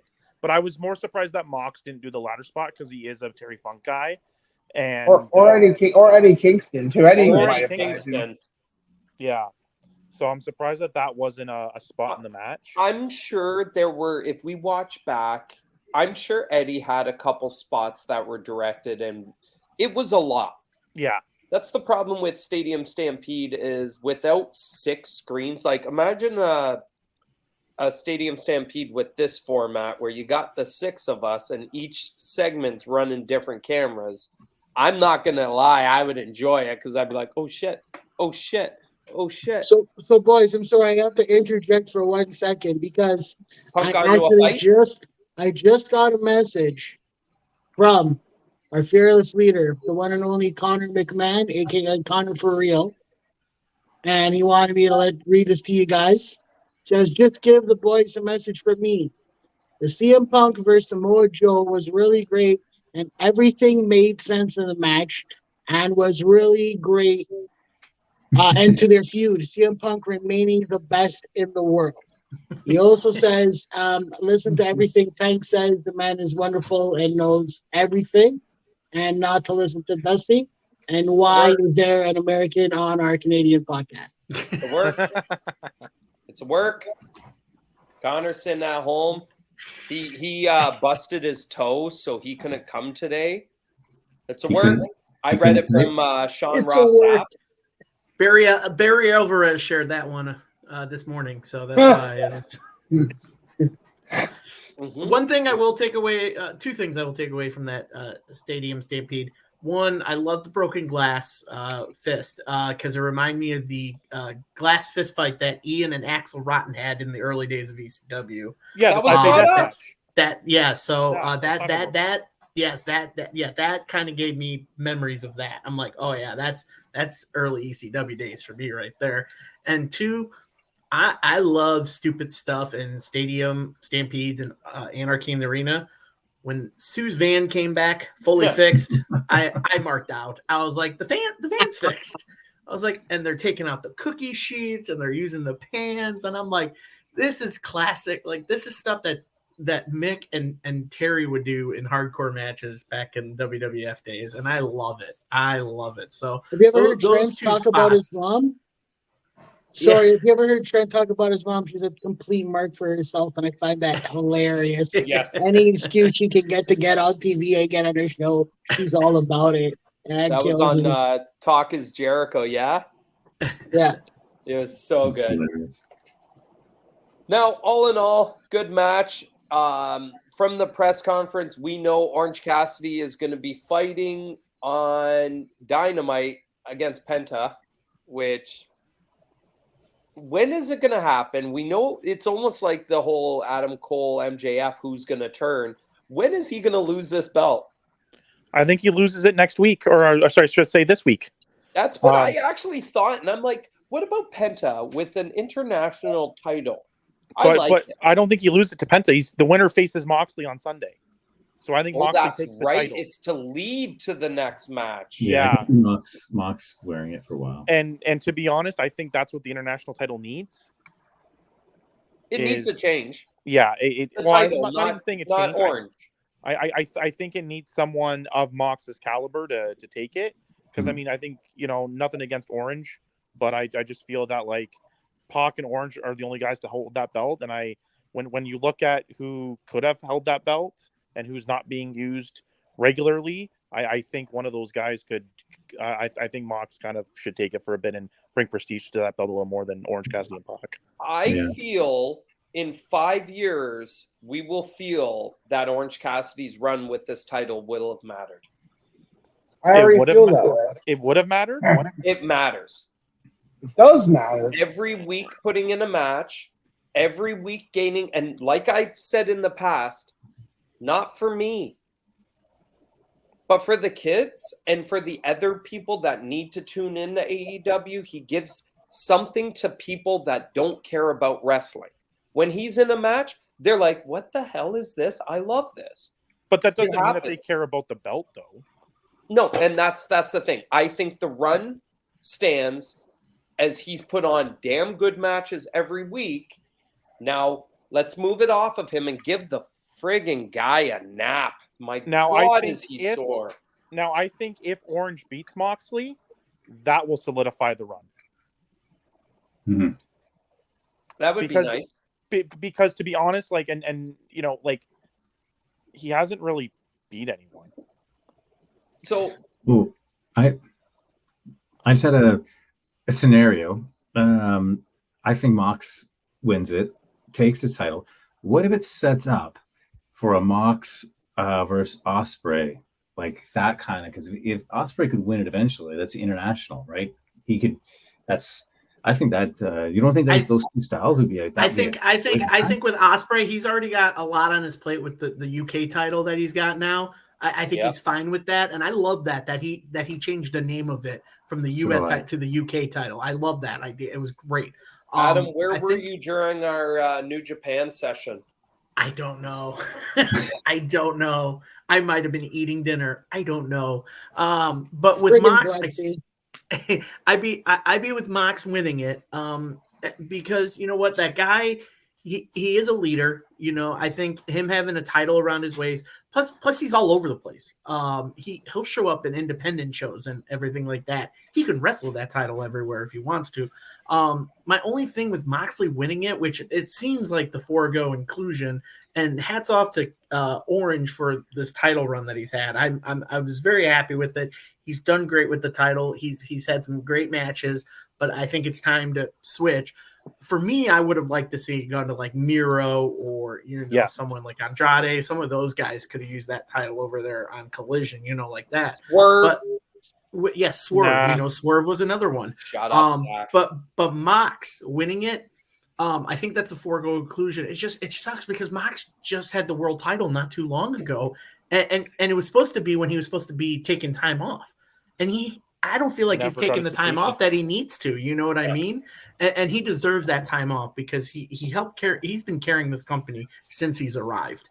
He's put this company on his back a lot since he's arrived in AEW. And honestly, he wins the title. Great. It's just another notch on his belt, no pun intended. But it's a foregone conclusion that Orange Cassidy beats Penta somehow on Wednesday, and then Mox wins it at All Out. So, I mean, that's just the foregone conclusion.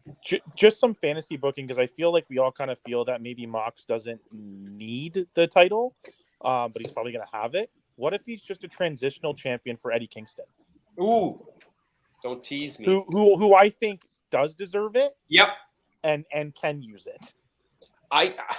I would like that, but I think he needs to have a world title. I really do. No. And even if it's Ring of Honors. I can agree with that. Okay. Ring of Honors. Can't that come down the road, though? No, I think we missed the bus on a perfect point when Punk did Punk shit and Mox had to take the title. I think Eddie should have been that transition champion at that time so he could have held his world title as the company's leader. Lost it right away, 2 matches, whatever, but it's still on the books and he is there. And seeing if that kept him in the top spot, like, because if he's transitioned, where does he come back up? That's a story I wanted, but I think now that we know he did G1, there was actual other reasons for it. But imagine if he was a former AEW champion when he did that run for G1. Oh, I personally, I would have absolutely loved it. Like, as much as Kingston is very much loved, I still think there's some very nuance to the character that I'm not sure gets over to the crowd and the way in which it should. Like, he is so very well thought out. Almost nothing is by accident with that guy.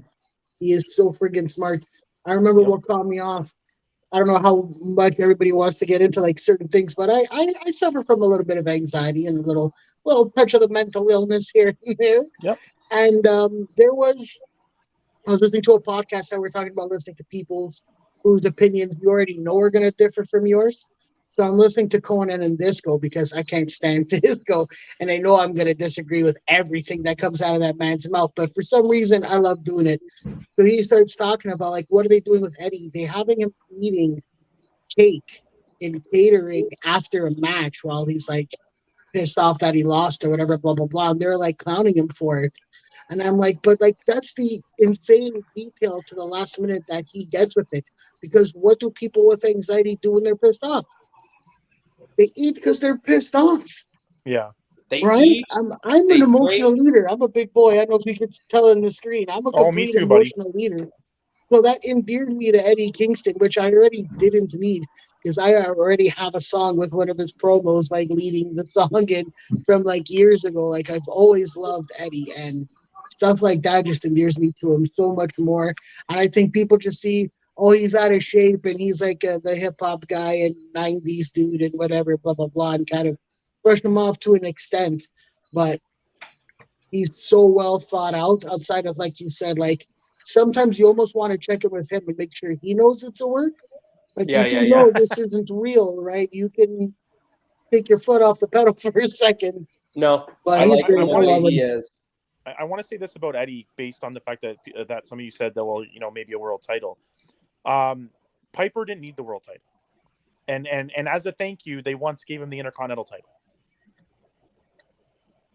I don't think Eddie needs the world title. The question is I don't think he wants it. I don't think that being a thing. I can see that he doesn't want it. He's got a love. Champion? He's got that love for New Japan. That's why he's one of their champions right now. Yeah, is because he's got that love for it because of all the people he trained with from over there. That's his love is over there. Over here, I don't think a lot of state titles in wrestling promotions matter to him. He just comes, he does his thing. He's the realest wrestler I've seen. Yep. Regardless of how he looks or anything like that, he makes a fat old guy like me want to get in the ring. I'm just that guy talks on the mic the way he wants to talk, and he's real in the ring. And it looks like an actual brawl when you watch him wrestle. It looks like he actually wants to kill his opponent, you know? So I don't think Eddie really needs a world title.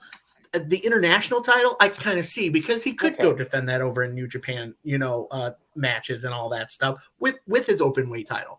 But, you know, that's 2 titles he's got to carry and everything like that. That's still a lot of work. But I don't think Eddie really wants a world title in general. So yes, on that segment, there was 13 wrestlers in that match, so it was a larger than normal talking piece. We move on to a piece that I'll make quick. The women's. Saraya, Sheeta, Tony, Britt Baker, DMD. What a match. I got to say, this match had me hook, line, and sinker. It was a match where in the room, every single person had somebody else winning. But in the back of our head, we all knew Saraya was going to take it. She had RKJ and the whole fam there, getting her mom involved. A lot of fun. I'm happy to see where it's going to go because as we saw in the crowd, Mercedes was there. And who took Saraya out? Mercedes. It's a match that just makes sense. They love each other. They would put the business down, and I think that's where we're going to eventually get to. And what was the best spot in that match? There was the Queen, my theme song. It was when Tony Storm was in the hold, and then the foot stomp. Oh yes. Oh my God, that was perfect. That was so best, good. Best You're spot right. of the whole match. That was so good. Great. It totally set it up. Looked great. So then we move to Darby and Sting defeating Swerve and Cage in a coffin match. It was a lot of fun. It was a Drummond match. So tell me about it, Drummond, because there was a lot of stuff you like. I mean, it also started with, we can start off the fact that Tony probably spent millions and millions of dollars to get Metallica. Let's start there. Yes. Yeah, I mean, it was ridiculous. It was Sting doing his every quarterly tribute to New Jack. But it was Darby being Darby. The thing I wonder most is, I don't know if anyone noticed, but one of Swerve's dreadlocks was outside of the coffin. So I wonder if he might play that up and say that he never lost because his hair was sticking out. I mean, Christian in the turtleneck, the greatest thing ever. And yeah, so the one thing about this match that it shouldn't have surprised me, but Christian was star quality. Can we agree that in this match he didn't make sense? Because I mean, Darby, Sting, and Swerve have been a reoccurring theme for damn near a year. Well, he does make sense because Luchasaurus is facing Darby. No, I get the current, but if you just look at it, you got 3 guys who have been going at each other for a year, and Christian Cage being added over the last month. And now, because of the AR situation, things changed a bit. I'm kind of okay with AR fucking up because we got Christian in this match. They needed more star power for sure. And yeah. And you know, I don't know about you guys, but I actually think this is my favorite version of Christian and I've been watching. Yes. I 100% agree. I think he's have to agree.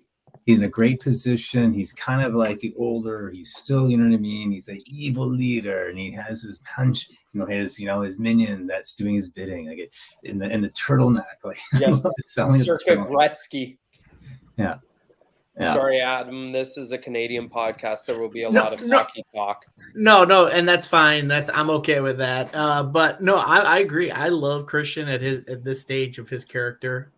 He's not this cocky young guy that's got like a bodyguard with him all the time. He's actually someone mentoring someone that's really big that can fight for him, Yeah. which I love. This isn't the hey, I got Tyson Tomko next to me and he'll beat you up if you get in my way, but this is hey, I'm Christian Cage. Yeah. I'm the real champion. I love this character of Christian Cage. Like you said, the turtleneck look is amazing. Yeah. But no, I honestly think bringing Christian Cage in this match was a star power thing. But I will take one thing away from the Ariel Fox thing. You guys said it on last week's show. Effing stupid on how they did it. I understand why they did it. It was because they wanted star power, but they could have drawn it out and had AR Fox still with the Mogul Embassy, but just say, you're not going to be in the match. We're replacing you, and you're going to watch and see how it's actually done. I could have seen that, but instead they fire him, but we just don't know the heat he has yet. Because the whole idea is that he was taken out of the match because he has priors and wasn't able to go to Wembley, and he only turned that information in like this week. Gotcha.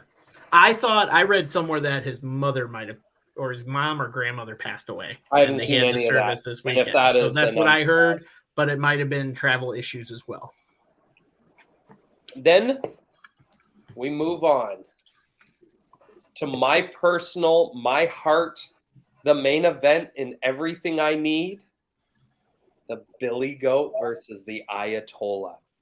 One thing I've heard negative about it is it wasn't long enough. That's the only thing I've caught from it. I wonder who said that. Sorry? I wonder who said that. Yeah, I wonder. So when I saw the rumors that this could be the match, I'm such a big Will and I'm such a big Mark for Jericho. I really couldn't place how it would work. But then I realized it doesn't matter because Will can make anything look great. And we're seeing this every friggin' week. Jericho has his capabilities. I mean, the guy's getting there, but he still put on a damn good show. He was doing some pretty decent flips for a man of his age. Mm-hmm. He was hanging for what he can. And, coming out, and I see Rich Ward, immediately I marked, I friggin' loved the entrance. I loved him pulling a mic away and playing off the Freddie Mercury at Live Aid. I loved the entire build and everything in the match, and I liked how it went, and I'm like, oh my God, when he hits the hidden blade and he's like, come on, do it, and bam! I'm like, okay, it's the way it should have happened. Then we get a little, what's going on with Sammy? And I'm like, they're building me more. I'm all over the place, and I love this match. Sammy should have gotten the rub from the JAS days, but he never really got like a solid rub. Like he's the guy that went over in the one-on-one match. It's a great rub to have for Will. I think it looks good. What didn't look good is what I've heard is probably the weakest point of the pay-per-view. Urai, how did you feel about Billy Gunn and Acclaimed versus House of Black? I didn't think it was a bad match. No. I understand why it may have been where it was. Because you had all these bangers and you needed the crowd to kind of calm down a bit before the main event. But unless that was the reason, I don't understand why it was there. The crowd wasn't into it at all. No, which that sucks. was shocking. Which sucks because like over here the Acclaimed is over and especially with I wish it was the one Billy Gunn that came back, not badass Billy Gunn, but especially with Billy Gunn and he returned like I called. They just didn't care. Like I said, it wasn't a bad match. But it just unless it was there to bring the crowd down before the main event, I didn't understand why. No, I think you're right. I think that is the reason why they did that. I think historically that's always been the comedy spot or the girls match, not to offend anybody. And, you can't necessarily do that. Or the girls match didn't feel appropriate for that spot in this particular card because there was more emotional drama behind that with Soraya being at home. But I think that's completely the reason why it was where it was. Where's who's the TBS champion? Chris Statlander. What? How come that title wasn't defended? Because she's on Sunday against Ruby. Yeah. But that So I was will discussed take- as well. But I will take away from this match. Hats off to House of Black from multiple things. I'm a big House of Black mark. I love all three of those guys. I think it's a great stable. I think when they added Julia Hart, I think it just made it even better. And let me just say, Julia Hart taking the scissor leg drop. Kudos to her for that. And then getting in the face of Aubrey, trying to prevent the pin. That was excellent. She was doing exactly what she needed to do. But kudos to House of Black for two things. One, the entrance. I wrote it in the private chat. The ode to Bray with the mini lantern that Buddy brings out. I thought that was a nice touch because all those two of them, I don't know if Brody has, but I know for a fact Malachi and Buddy have both worked with Bray, and they were very close with him. And so the little pay for the ode to him, and then the lights off, and even Nigel even mentioning the Fireflies in the audience, it gave me chills on my arms. I was like, that's awesome. But two, post match, taking the belts, you think they're gonna beat him up. No, they handed him to him, and that it shows that the House of Black understands the extension of what it is, and kudos to them because the House of Black is the longest reigning trios champion in AEW, and I want them to get the titles back if they can. They can. I also like to see Malachi go on a singles run. Malachi hasn't run singles title in AEW yet. Maybe have him go after the international title or the TNT title if Darby wins it. I'd like to see him, win an individual title and maybe see Buddy and Brody win the tag titles. It could happen. And then they all have gold again. I think I think he can still have a singles title and still keep with the House of Black and not have to dismantle him like a WWE. Well, that's what I'm saying. That's what I'm saying is I want them to stay together, but I'm just saying I'd like to see Brody and Buddy have the tag titles and then Malachi have an individual title. And God forbid Julia in a few years wins like the TBS title, and then all of them have titles. But she's got a long ways to go. But those three, I'd love to see them see where they go from here. But all in all, it wasn't a bad match. No, there were some decent spots and some fun spots in it. It was perfectly placed, like we said, on the card because they had to get the crowd ready for the main event.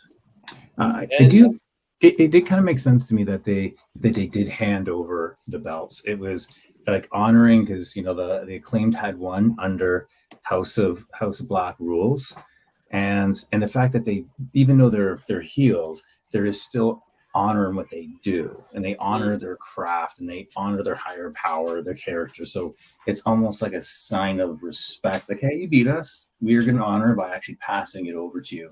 You beat us on our terms. So I kind of like that, right? Because it's still showing that there is honor, they are honorable no matter what they do. Speaking of honor, our next spot is two guys who have not done anything in their career that wasn't honorable. They never turned on people. They always have been just best friends to everybody they've ever encountered. It's MJF versus Adam Cole, baby. In an absolutely amazing storytelling. This stuff wouldn't stop the entire time. You're on the edge of your seat. Tank, what the hell were you thinking? Oh man, once again, just like loving every second of it. They're so great at even like just bringing stuff back from the beginning of the feud. Like asking for more than 5 minutes again, and MJF being like, "No, screw that. We're going for as long as we need," and all that kind of stuff. There's just a chef's kiss to everything they do. I really, man, I feel like such a mark who's tripping over his own words because I want to find something negative or something bad to say about these matches, and I don't know where to find something wrong. Adam, you got something wrong with this match? I have zero things wrong with it. I know how I said the tag match was my top 2. This wasn't my top 2. That's right. Know your This role, was my American. number 1. This was my number 1 match on the card, followed by that tag match.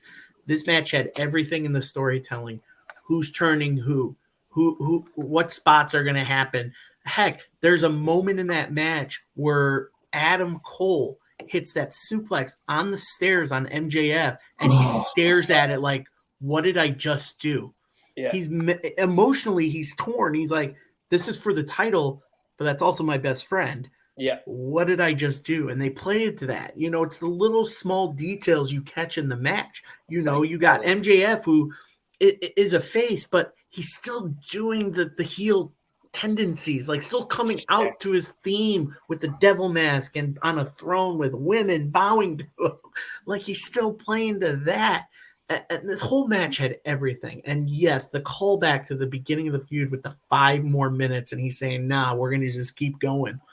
And I will say that ending of the match, the post-match situation with just Adam Cole, you know, throwing the tag titles, and you're like, oh, this is it. This is it. This is where Adam Cole's going to lose it. And MJF's just like, oh, you didn't care. You know, here's that. And you see it. You see it. You see Roderick on the apron going, do it. And then what do? They hug it out. They hug it out. They send the crowd home happy because this storyline has been the best thing going in professional wrestling. Yes, I'm even saying better than the Bloodline. I am sorry. This story is the greatest story in wrestling right now. Our Yankees said it. It wasn't us. Our Yankees said it. I love it. And I love it. Okay. The American Turncoat. This is great. This is great. I have nothing against the Bloodline storyline. That's also a great story, you know, but I love this story because nobody wants to see it end. Yep. Nobody wants to, and them winning the Ring of Honor titles, like you guys mentioned at 0 Hour, they didn't need it, but they got them because it adds more layers to this story. And I love it because now you've got the kingdom. Now you've got the kingdom that can possibly be the next challengers for Ring of Honor titles with Roderick Strong with them, you know, and Roderick's already hating Adam Cole for what he's doing, and he hates MJF. So this story, I love that it's continuing, and that post media's scrum with MJF and Adam Cole, best thing I've ever seen. In terms of, I was gonna say, like almost that the comedy and that the way the crowd gets up to it, like, it's so ridiculous. Reminds me of like the Rock and Sock connection, right? That they were champions, but it was so ridiculous. Where like you thought someone's gonna, you know, quickly change. You're like, no way. It had that kind of ridiculous feel for it, and it's working, and it's entertaining. This is sports entertainment at its best. They're good at it. They're really good at it, and so I keep on thinking that it's going to. Like, I'm actually impressed how long they're prolonging it, because everyone wants it. Everyone's assuming because they just can't wait. And as soon as you think, okay, it's got to be MJF, and then Adam Cole does the heel move. So it's good. They're like you're saying, they're kind of keeping it going. It's still, the fans still want to see it. There's more to play off on, more money to be made on this. So they're doing the smart play. So everyone's getting more interested. When's it going to be the finale? When's it going to be, you know, the climax? It's going to be interesting. As we do come near the end, it shows that AEW has been challenged. They continue to be challenged. They keep getting shit on by people that have been in positions that are heavier.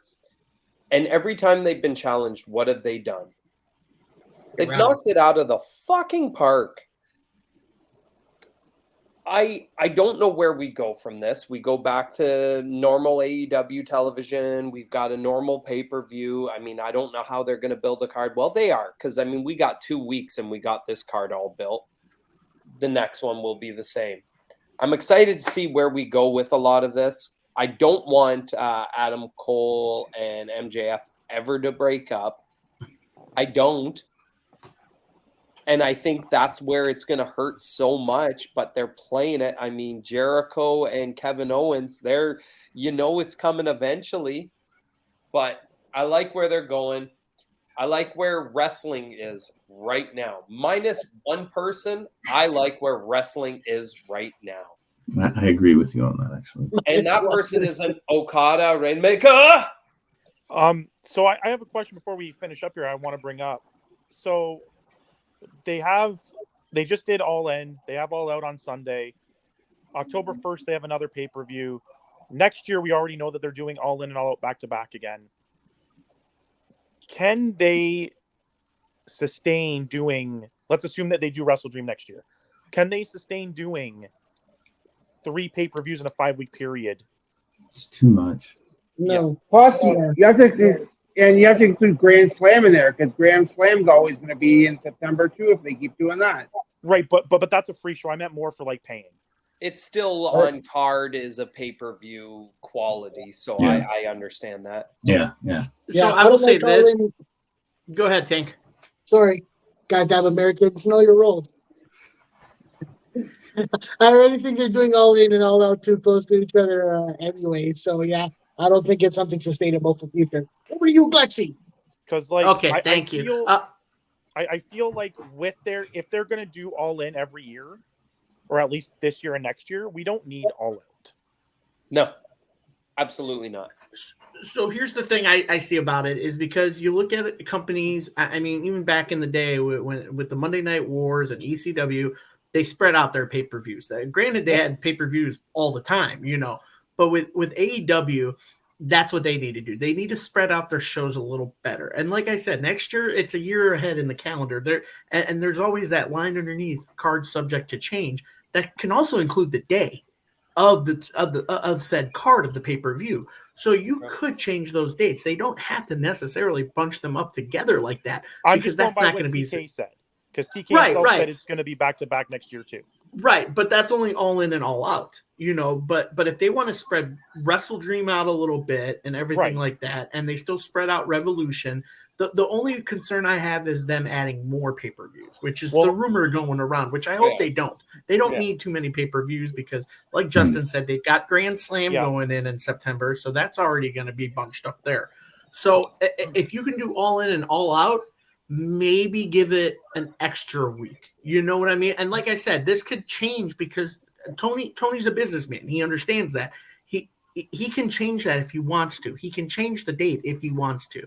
And I feel like if he gets enough back feed from people, like, listen, this is just really close. We need to spread it out. I think he'll do it.